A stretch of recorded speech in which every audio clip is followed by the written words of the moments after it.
Hey, what's up? If you watch this preseason game, the Steelers, they really had a lot of disheartening news out of this game. And I mean, really the only positive I would say is Pittsburgh's pass defense. They performed really, really well against Buffalo, but there's a lot of disheartening news here. And it's not all about the quarterbacks.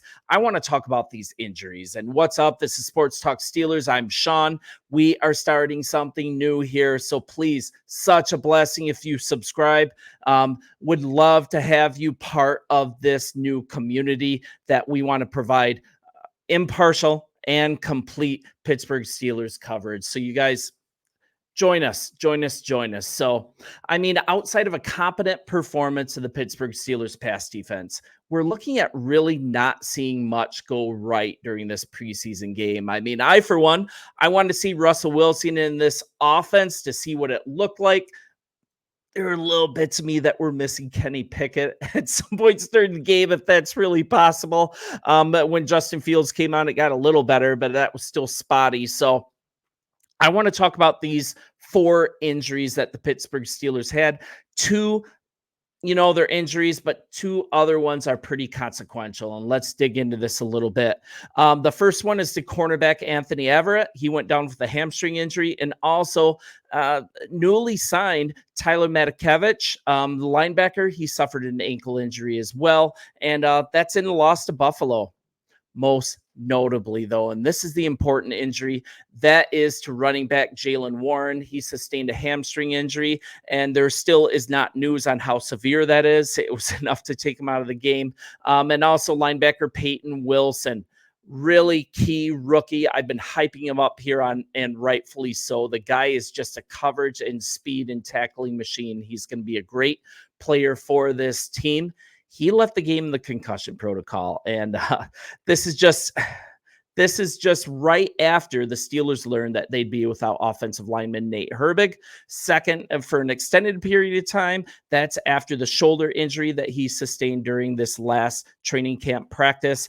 I don't really consider that as moving the needle because he has just been terrible in this offseason. He maybe has 100 combined snaps at center, I believe. He's not an experienced center. He's really just a guard playing center. And I think this is really going to open it up and be a blessing in disguise to get Zach Frazier in and locked and loaded and ready to take over this center position. And I think that's going to be a beautiful thing. We'll talk about the left side later. But I think, too, what are we looking at moving forward for the preseason finale? I think the Steelers are just going to be really cautious. I don't think you're going to see all the starters get rolled out, even though they have to figure out this quarterback competition. I mean, we're looking at the first half of the preseason opener against the Texans and the first half against the Bills. The starters were run out. Russell Wilson and Justin Fields, 3 total points scored in 2 games. That is not great. I don't know if that decides anything myself. I think the upside of Justin Fields alone predicates that he should be the starter, but I think this is just going to be figured out in the rest of preseason practice. I don't think you're going to see much of them in real game action. And if you do see much of them, it's not going to be with the starters. So I don't know how much it's really going to tell us. This is going to kind of be a mystery. I think it should be Fields, and you guys can send comments. You guys let me know. I think there's a lot of benefit to Justin Fields being the starter because this guy could be the future. They can continue to develop him. If he can lose some of his gun shyness and release the ball, his physical gifts are obvious, and he throws some passes that are just beautiful and on a rope. But then every once in a while, there's a weird decision. But I have faith in this Pittsburgh Steelers coaching staff. I think they can coach him up. I think they can get him ready to be the quarterback of the future if necessary. Russell Wilson just kind of looks old and used up, to be honest. And he doesn't have the foot speed to compensate for his inability to push the ball down the middle of the field with the same velocity that he has in the past. I don't know. I think the guy's kind of cooked. A lot of you might disagree, but that's kind of what I feel. Week 2 of the preseason, that's usually the tune-up, right? So that's why the starters were out there. And man, I don't know.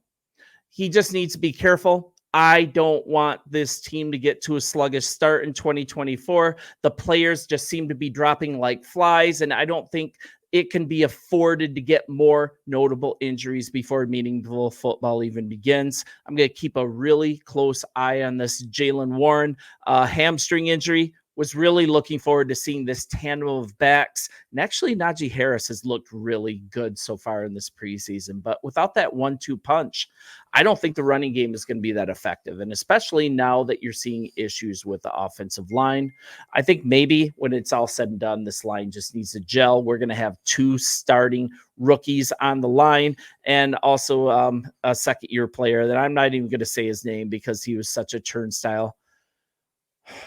Everybody chill out. Everybody relax. I think everything's going to be fine for Pittsburgh, but these first 2 preseason games, not super encouraging. And the thing that was encouraging was this pass defense. You guys, let's hope that Jaylen Warren and Peyton Wilson, let's hope that they can return to the field soon. Let's hope that he can get through the concussion protocol quickly and safely. So he's 100% to start the season. Let's hope Jaylen Warren that's just a hamstring tweak, but that's the difficult part, especially when you have a player like Warren. He's relying on his speed. He's relying on being able to cut. He relies on being elusive in the open field. And we see so many times when you see a hamstring tweak this early in the season, and it's this close to the start of the season as well, they tend to linger. They tend to hold on. So I hope the coaching staff has the common sense and the restraint to make sure that this hamstring injury is fully healed. I just kind of wanted to go through these injuries just so you guys knew. You guys already know that the quarterback situation was not good. And you also know that that was just kind of a painful game to watch. I kind of started fast forwarding through plays because I couldn't take. It was pretty boring. So you guys, I'm always going to be honest with you. And as you know, I am primarily a Bears fan. I have Sports Talk Bears. That's a successful channel. And we just love as a Sports Talk team covering the NFL. And it's like, hey, let's do more teams. The Bears are always out of it year after year after year. And I've had to find a secondary team to roll with. And I have always rolled with the Pittsburgh Steelers in the AFC, and I know them well. And why not give you guys some good coverage? So you guys let me know if you have a player that you want to hear profiled. If you have a certain subject that you want to see profiled, I'm your guy. And catch me early while this channel is young, and would love to serve you in that way. You guys, let me know what you think. Like and subscribe. You've been so generous so far, and I will talk to you soon.